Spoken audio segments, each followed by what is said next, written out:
Welcome, everyone, to a Monday morning episode of the Call Sheet Daily Podcast. I'm your host, Kevin Smith, here at the Fans First Sports Network, teeing up another week of shows. We are 1 week into the NFL preseason. We're going to do 10 observations from week 1 of the preseason, things we saw that we thought were interesting or noteworthy for some reason or another.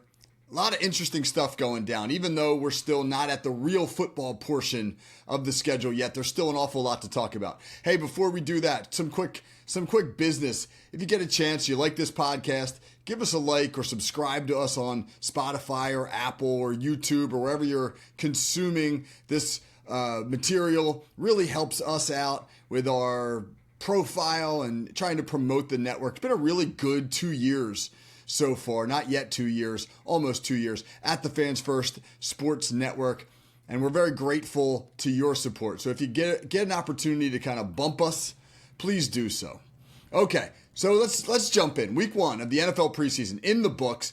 Here are 10 thoughts on some of the things that went down over the weekend. And I'm going to start, unfortunately, on what I think is a negative, because I think the NFL again missed an opportunity to do the right thing when it comes to player safety, or at least to promoting the notion that they can read the tea leaves, that they get the tone of what's happening on the field. And what we're referring to is an incident that took place in the Detroit-Atlanta game. The Lions were leading 17-10. It was the first play of the fourth quarter when Detroit safety Maurice Norris was severely injured while trying to make a tackle. He was down on the turf with what looked like a neck injury, very, very scary, for over 20 minutes. And then he was eventually taken away in an ambulance. I mean, players from both teams visibly shaken. A lot of dialogue among the players. They made it pretty clear, abundantly clear, that they had little desire to continue playing in what was essentially a meaningless game. Yeah, you're trying to get an evaluation on some of these fringe roster players. But big picture, the players on the field did not want to continue after that incident involving Maurice Norris. But there was no direction from the league. Again, Norris is down on the field for 20 minutes. That's plenty of time for the league to get their act together, make a decision on what they want to do, and yet there's no communication from the league on how to proceed. So the two head coaches, Dan Campbell and Raheem Morris, essentially created a workaround. And when play resumed, they had Falcons quarterback Emory Jones take a snap and then simply just hold the football while the clock ran. And the referees, to their credit, were smart enough to understand what was going on. They didn't whistle the play dead. Over 8 minutes of game time ticked off as players from both teams walked out to the center of the field, gathered in a circle, locked arms, and finally, with 6:31 remaining and the clock ticking, word came from the league to end the contest. I understand that the league is rarely presented with this sort of dilemma. They did the right thing a couple of years ago in the Buffalo-Cincinnati game when Damar Hamlin went down. And they ended that contest and then figured out how to account for it later on in the season. They're rarely presented this dilemma. But given the history, whether it's concussions or whether it's performance-enhancing drugs or whether it's mental health, especially in the preseason, the league had a chance here to do the right thing from a public relations perspective and to send the players, more than anybody, a message that said, we get it. We get it that you are human. And the human toll, the psychological human toll of seeing a player laid out like that in what is potentially a life and death situation is significant, and we don't need to play that fourth quarter. They didn't do that. It's yet another example of the disconnect between the players and the coaches who execute the game and the suits and the executives who preside over it. It feels like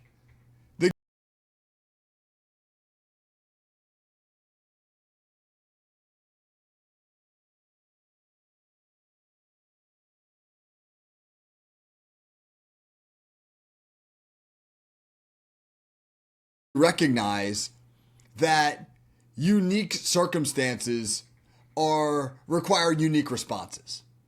And that the human element, sometimes it outweighs the need for the show to go on. And once again, the NFL failed to demonstrate that they understand this. So that is our starter. All right, that is point number one. All right, now let's go through some of the other points, because I said I want to do 10 observations, and we'll go fairly quickly through the others. Okay, let's start Thursday night. Cincinnati and Philadelphia. The Bengals playing their starters for a full quarter against Philadelphia. Mixed results. Joe Burrow on the offense looked fabulous. 2 scoring drives. The defense, predictably, did not look very good. They gave up 24 points in a half to Philly's JV. And I get why Cincinnati did it. They've gone a combined 5-10 the past 3 years in their first 5 games of the season. And they're trying to develop better early season chemistry by playing their starters in these preseason games. It's a bold experiment. And hey, if they get off to a great start, everybody will be thumbs up on it. But if one of their key guys gets hurt in one of these preseason games, the second guessing will be unparalleled. This will be fascinating to watch. Third observation, Carolina Panthers, encouraging signs. I really like what I saw from their offense on Friday night. There were some quick throws. They had some pocket movement to give Bryce Young some clean looks. Plenty of targets for Tet McMillan, the big 6'5" receiver that they took with their number 1 pick. He looks like he could develop into a number 1 receiver in the league. It reminded me what the Texans did with C.J. Stroud his rookie year. And you think about Dave Canales, the head coach. When he was in Seattle, he helped Geno Smith revive his career. He went to Tampa. He helped Baker Mayfield do the same. Dave Canales could be the key to unlocking Bryce Young as well. Observation number 4, Shedeur Sanders. Clearly one of the big stories of the weekend. Made a start largely out of necessity. I mean, the Browns quarterbacks are all sorts of banged up. So Shedeur got a start, and, he passed his first test.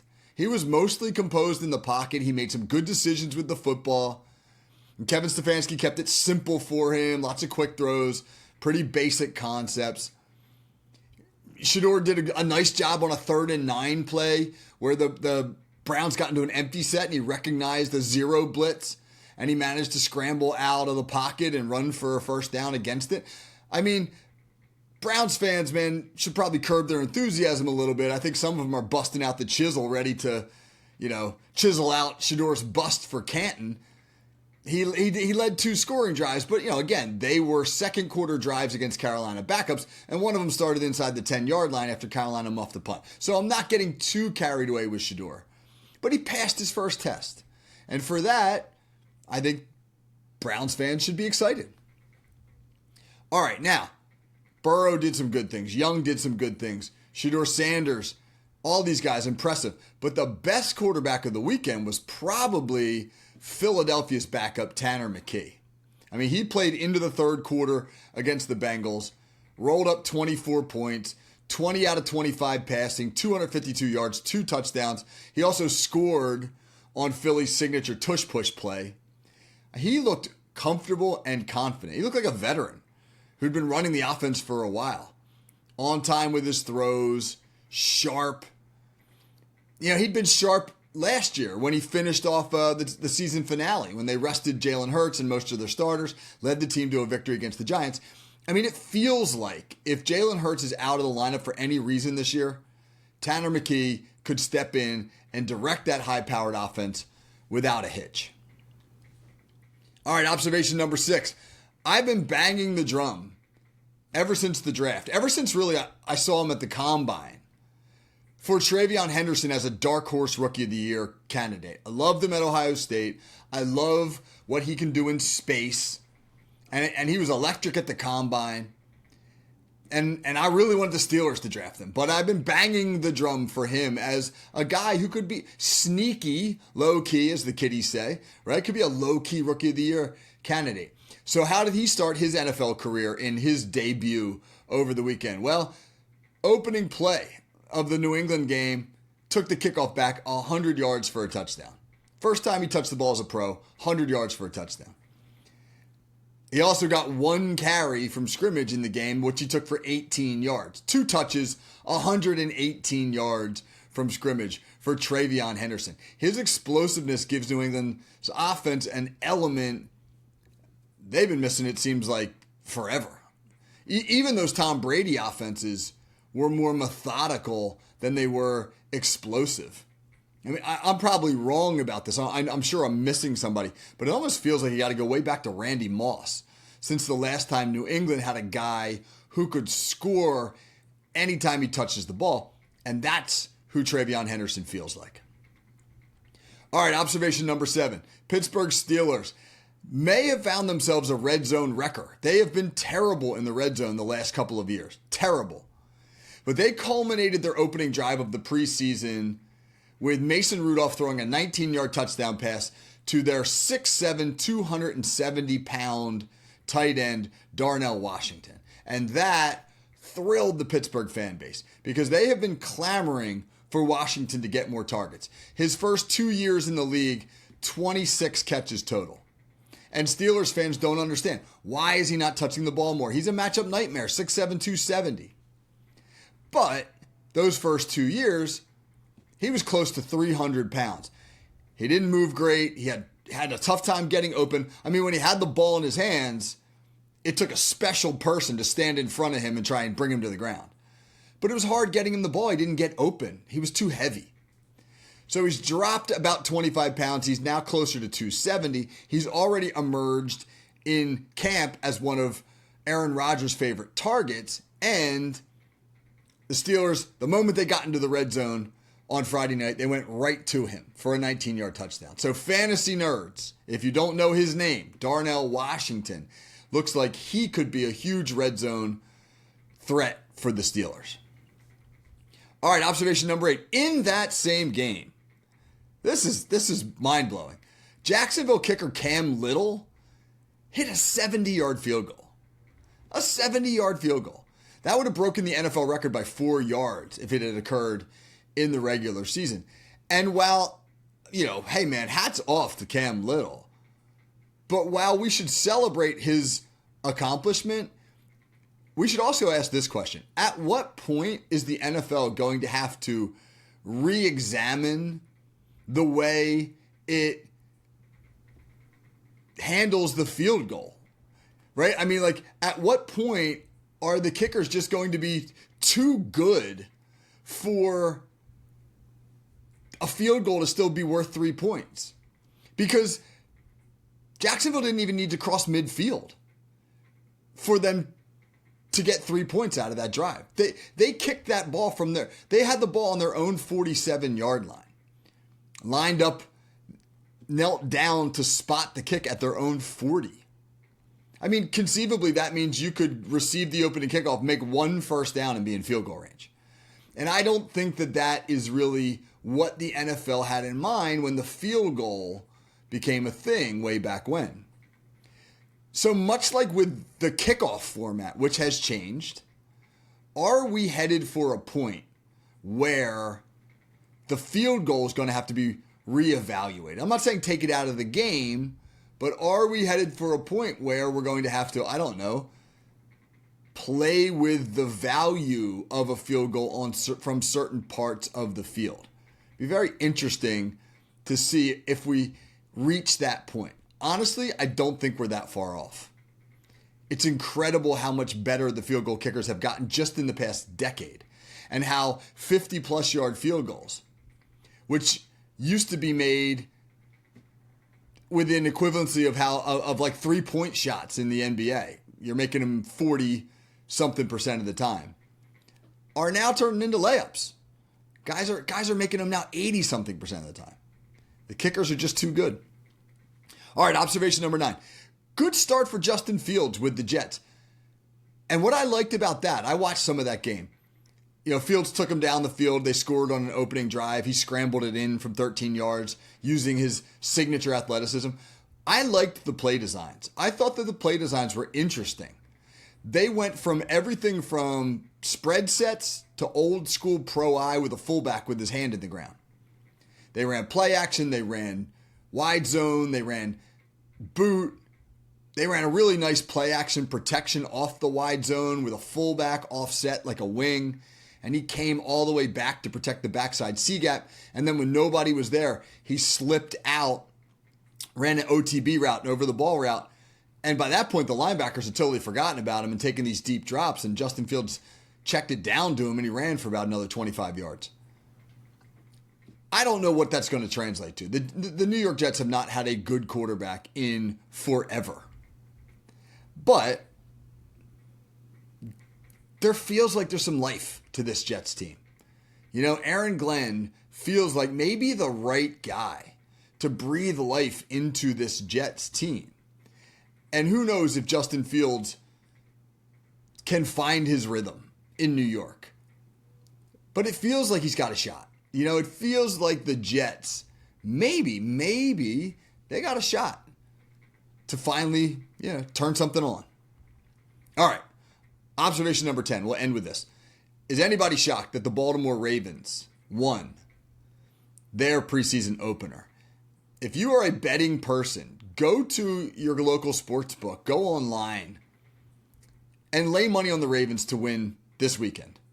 Do you know why? Because since 2021 or 2020, the Ravens are 25-6 in the preseason. 25-6. I mean, at one point they had a winning streak of like 17 straight games.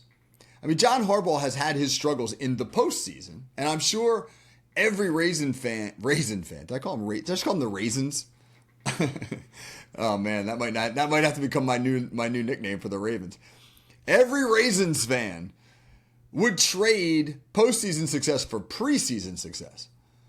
But John Harbaugh's got the preseason figured out. 25-6 in the last, I believe it's 5 or 6 preseasons.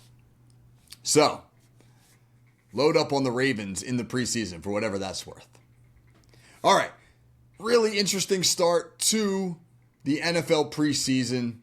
And I think that increasingly the preseason, because now we're down to 3 preseason games and teams are leaning more heavily into joint practices as a way to really evaluate their top guys.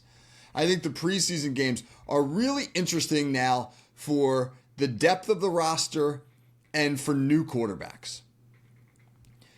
More than anything else, it's a way to evaluate quarterbacks and deep roster players. So let's keep that theme going. We'll be back next Monday with 10 more observations on week 2 of the preseason. And of course, we'll be back tomorrow and Wednesday and Thursday and Friday with our full week of shows here at the Call Sheet Daily. So for Kevin Smith, please join us. Really enjoying doing this show. Thank you so much for the support.